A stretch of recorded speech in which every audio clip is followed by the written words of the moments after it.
యెహోవా ఇల్లు కట్టించని ఎడల దాని కట్టువారి ప్రయాసము వ్యర్థమే. ఒక ఇల్లే కాదండి, మన కుటుంబాలు కూడా యెహోవా కట్టకపోతే మన కుటుంబాలు చిందరవందరైపోతాయండి.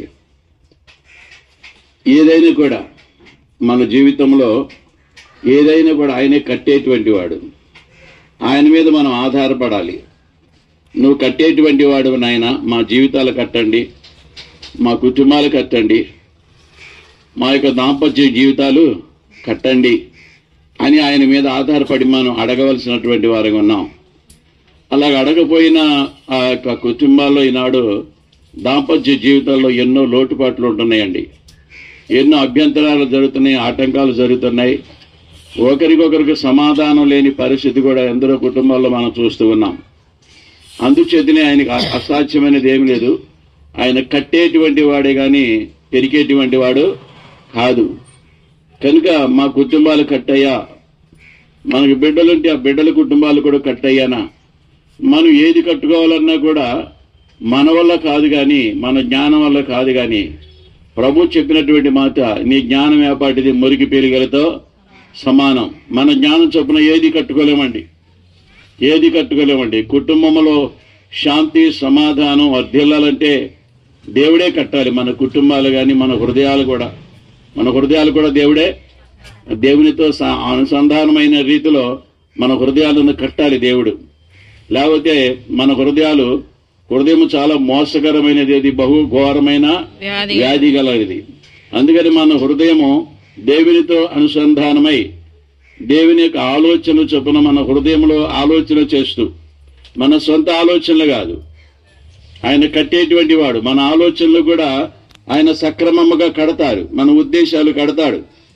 అందుచేతనే మన హృదయంలో వచ్చేటువంటి ఆలోచనలు కూడా మన సొంతంగా వండుకోకుండా ప్రతిదీ ఆయనకు అప్పగించుకుంటూ మన జీవితాలు ఆయనలో కట్టుకుంటూ ముందుకు సాగిపోవడానికి పరిశుద్ధాత్మ దేవుడు మనకి సహాయం చేయనుగాక.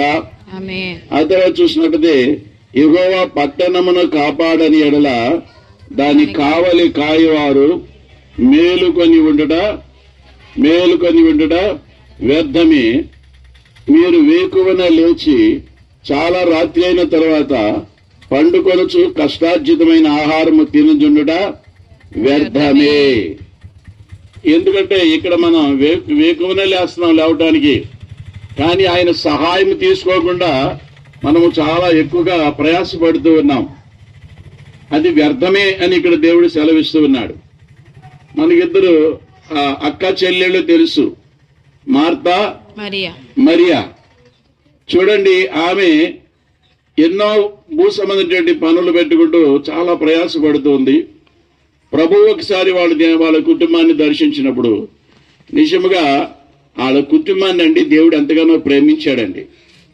మన కుటుంబాలు, ఆ కుటుంబం నాకు ఎందుకు జ్ఞాపకం వచ్చిందంటే, దేవుడు ప్రేమించే కుటుంబముగా మన కుటుంబాలు ఉండాలి.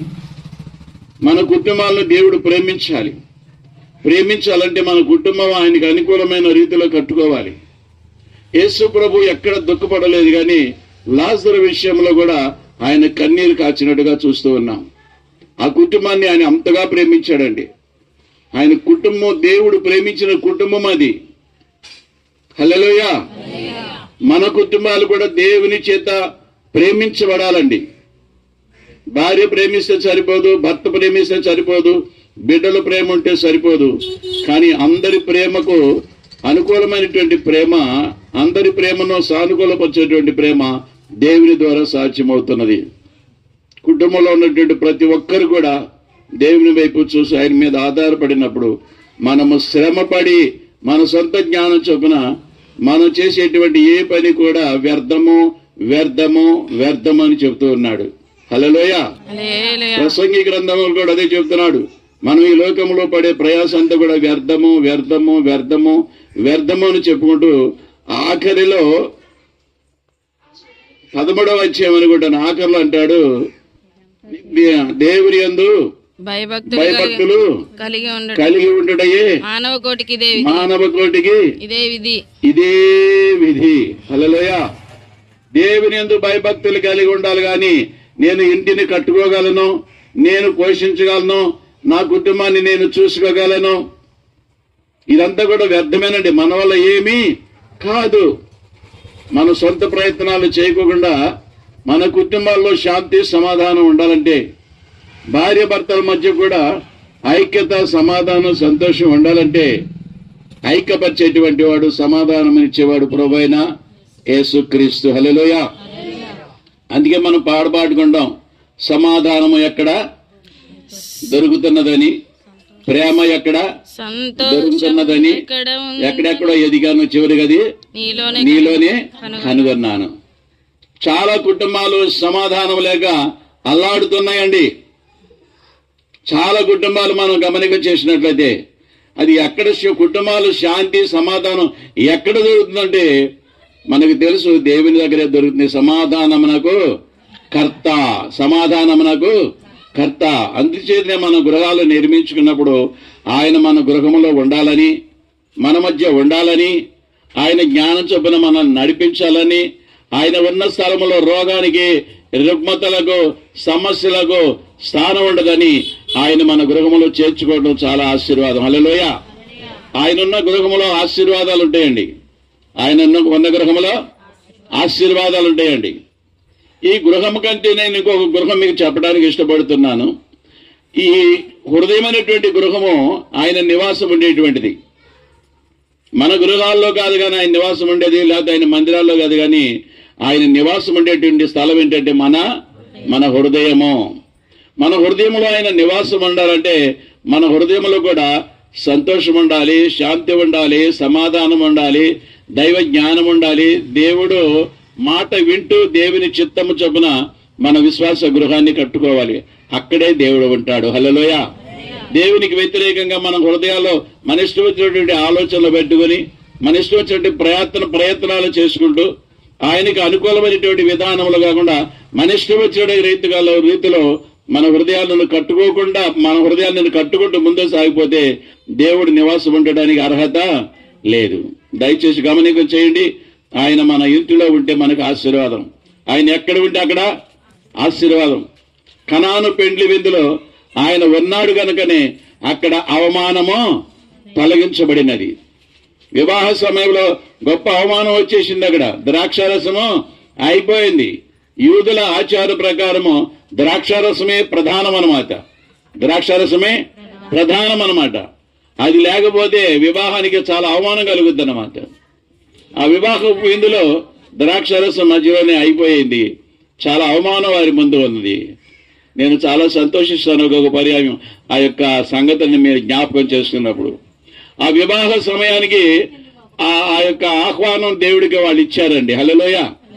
ఆయనను ఆయన తల్లి గారికి కూడా ఆహ్వానం ఇచ్చారన్నాడు. ఆహ్వానం ఇచ్చారు కాబట్టి వాళ్ళకున్నటువంటి అవమానాన్ని వారి ద్వారా తొలగించబడింది.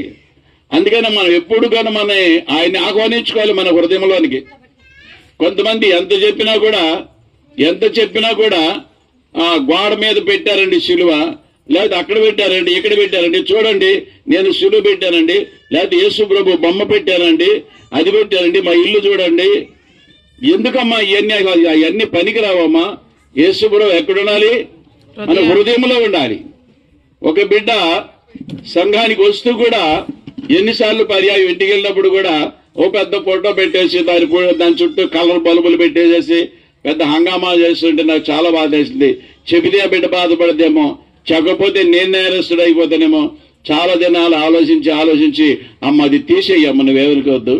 ఎందుకంటే వాడు చాలా కలర్ఫుల్ డెకరేషన్ చేసి మన ఇంటి మధ్యలో పెట్టుకున్నారు. ఇంట్లోకి వచ్చిన వాళ్ళందరూ అది చూడాలి, ఆనందించాలని. నేను చెప్పాను, నీకేమన్నా అనుకో కానీ అది మంచిది కాదమ్మా, అవి తొలగించేసేయి. దేవుడు మన హృదయాల్లో నివాసం ఉంటాడు కానీ ఈ గోడల మీద ఈ బొమ్మల్లో అలా ఉండడు. అందుకని మన హృదయాలను పవిత్రంగా ఉంచుకోవాలి. ఆయన పరిశుద్ధుడు గనుక ఎక్కడ నివాసం ఉంటాడు?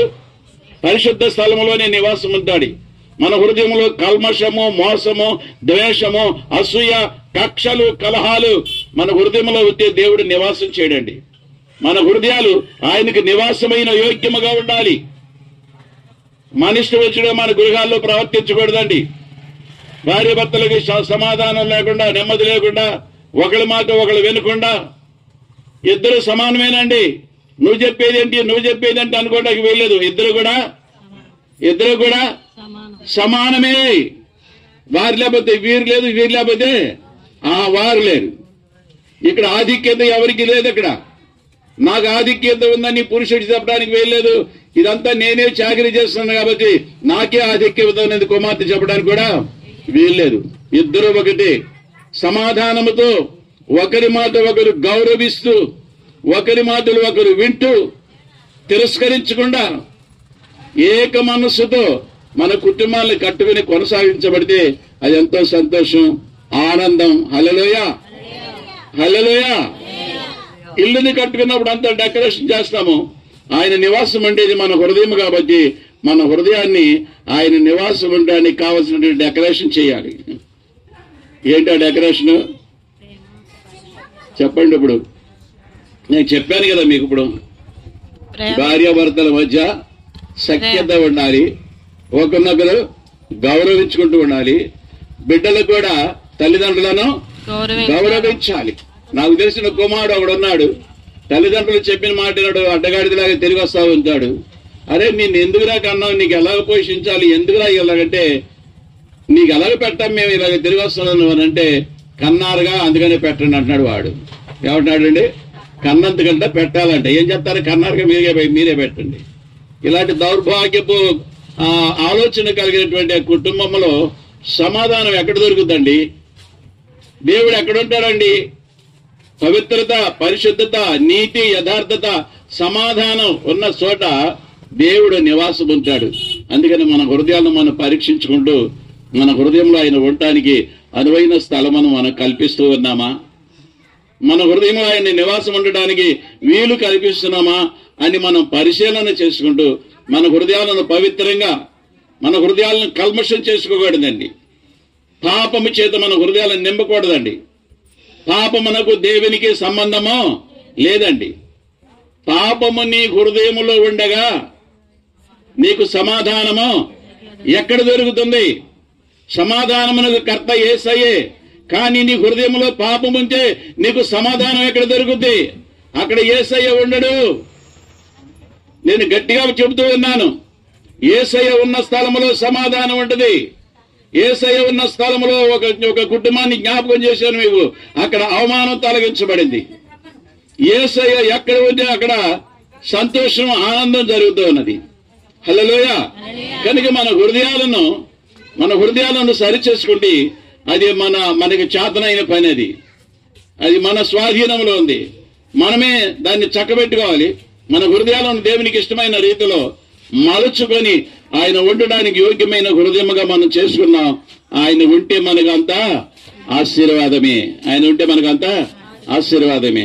ఒక్కసారి 128వ కీర్తన కూడా చదవండి, ముగించుకుందాం.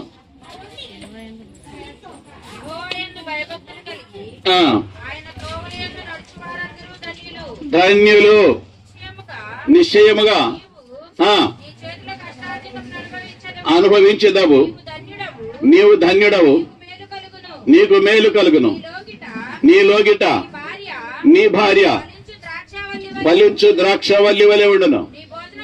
నీ భోజనపు బల్ల చుట్టూ నీ పిల్లలు ఒలీవ మొక్కల వలె ఉందురు.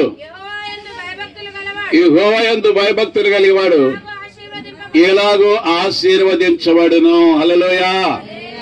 మన కుటుంబం ఆశీర్వదించబడాలంటే చివరిగా యెహోవా యందు మనము భయభక్తులు కలిగి ఉండాలి. అప్పుడు మన ఇంట్లో భార్య ఫలించు ద్రాక్ష వలె ఉంటదంట.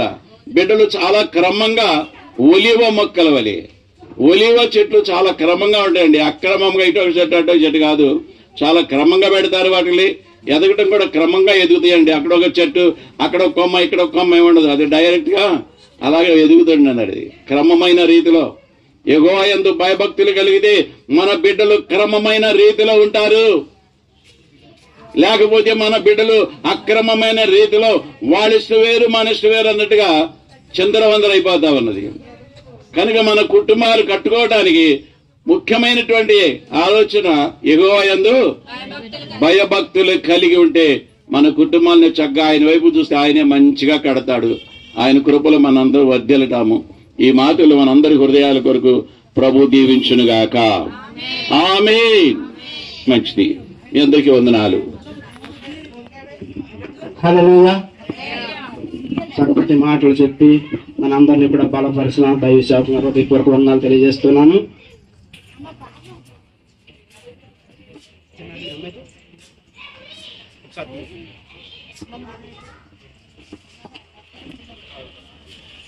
ధన్యవాదాలు.